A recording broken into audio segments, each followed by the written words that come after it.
Thanks everybody for coming. My name is Chris McGrath.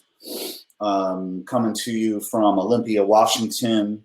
Here it's nice and sunny, which is awesome because we don't get that a lot. I am going to talk to you about finding Drupal talent in a seller's market in a quick lightning talk here, about 10 minutes.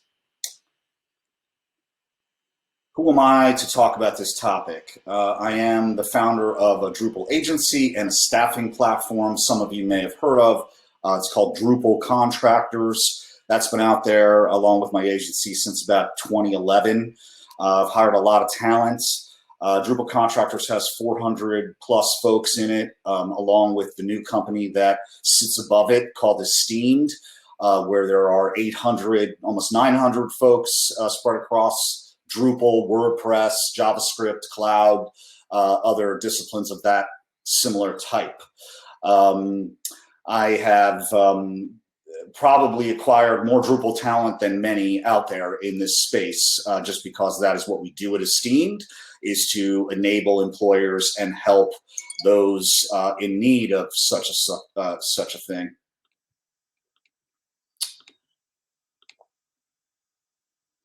What is a Drupal talent seller's market? Well, we all know, most of us might know what a real estate seller's market is. And that is when the seller has all the power. And, basically the demand outpaces supply. This is something that's been an issue in the Drupal community for a long time, for years now. One of the biggest issues is that we have a talent deficit. Definitely, folks like the Drupal Association and others make efforts to try to help with this. On the other hand, luckily for us in the Drupal world, the product's demand for labor outpaces the supply. And so that is a bigger problem, right, that really needs to be addressed from the talent incubation perspective. But how do we deal with that today, right? How do we get by for now?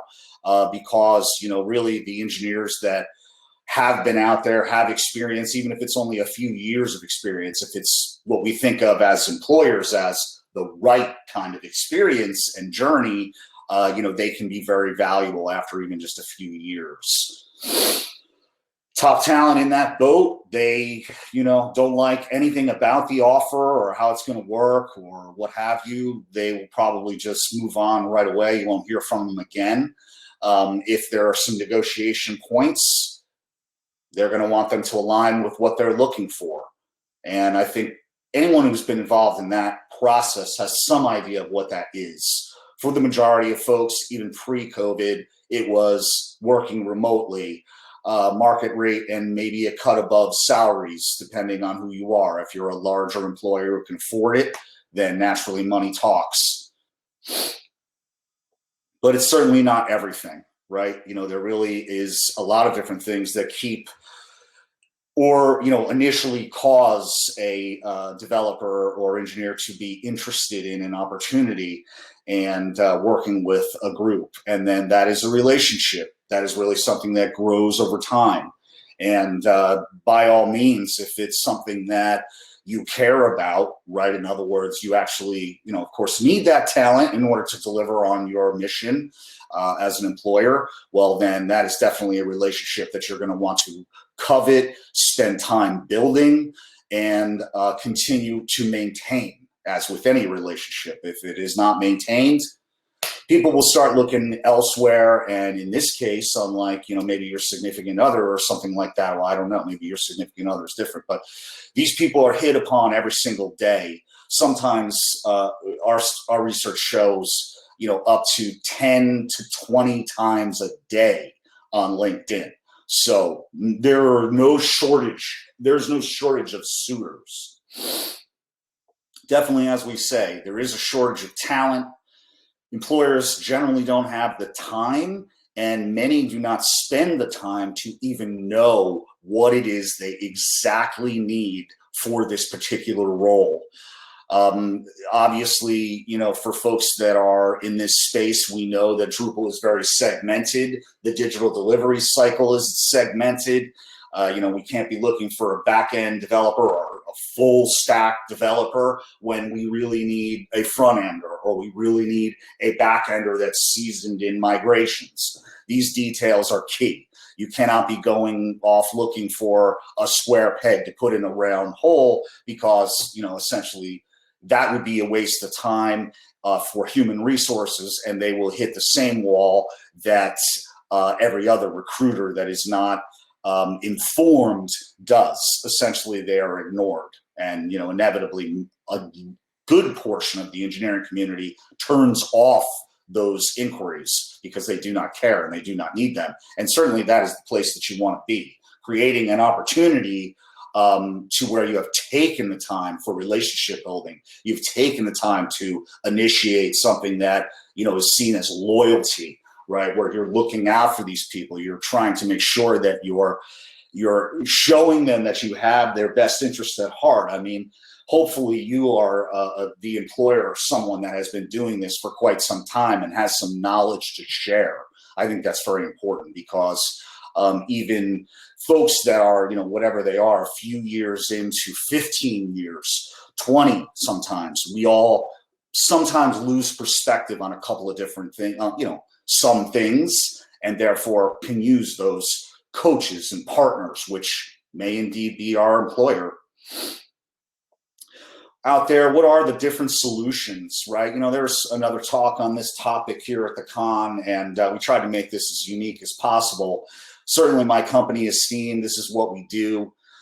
We try to make sure that we do understand the requirements. And again, you could help, we get our help, but you can also do all this yourself, understanding what your requirements are, understanding what it is you're actually up against for those requirements. In other words, sure, finance might come up with a budget, but is that actually in line with the market? Will that actually enable you to go out there and find the kind of quality talent that I would expect, are looking for, as opposed to, here's the budget from finance, now I've got to go out and try to make that work.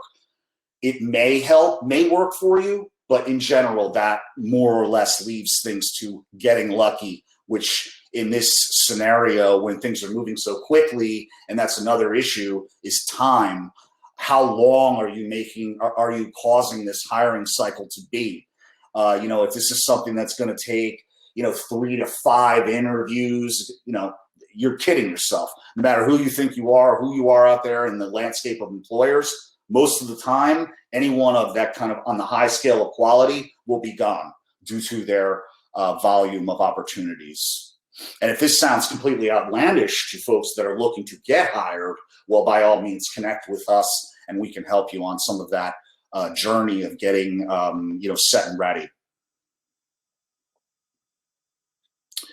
How are we looking at qualifying our candidates? Hey, community engagement, we always encourage our folks, get out to the camps, get out to the cons, be seen, contribute, show up at code days, get certified, have it be clear that you are authoritative in this space. Certainly Drupal.org, contributions. This is a profile effectively of all the things that we do and have done in the community. So we certainly want to make sure that we make a showing of that. And in doing so, that's a filtering mechanism for employers naturally. One of the first things we look at, any employer, not just we, we're looking at Drupal.org, we're looking at the contributions, we're looking at what kind they are. Are they hard code? Are they community, a mixture, etc.? Peer referrals, certainly a strong point. An endorsement by a colleague is something that you feel that you can act upon. You understand their history better than you would otherwise. Otherwise, beyond that, down to actual technical screening. I can't tell people how often we see it esteemed, people that have been around for a long time, 10 years plus, plenty of significant experience, yet nothing current. Therefore, we need to screen and understand what they actually know about the current landscape in order to be effective on modern projects. This is something that has to be dealt with. It cannot be glossed over, as we, sometimes want to do because we want to find great talent, but it's just not always possible. We can't make assumptions on anything when it comes to technical delivery, be that team makeup or any of the other requirements. Naturally, I think I'm at the end here. I want to make this quick and stay on my time. We want to make sure that we're looking for what we know what our ideal candidate is. And then we essentially see how the inventory that we're looking at there in the market is, how is that in line, right? Could have the best engineer out there. They really just don't have anything to do with being team focused. They want to be a lone wolf. Hey, that may work for you. It may not. It all depends on whatever your needs are. So I think, just like anything, we talk about code, we talk about requirements gathering. It's the same here. We want to gather the requirements that we're looking at to fill the need that we have and make sure that we match that one-to-one and don't get flustered by the frenzy of pressure that is out there from our clients and our projects to be able to deliver. And in the case that is the situation and you guys needed a little extra helping hand, let us know. I'm here at LinkedIn and by email. Thanks, everyone. Appreciate it. Hope you had a great DrupalCon and look forward to seeing folks at the social.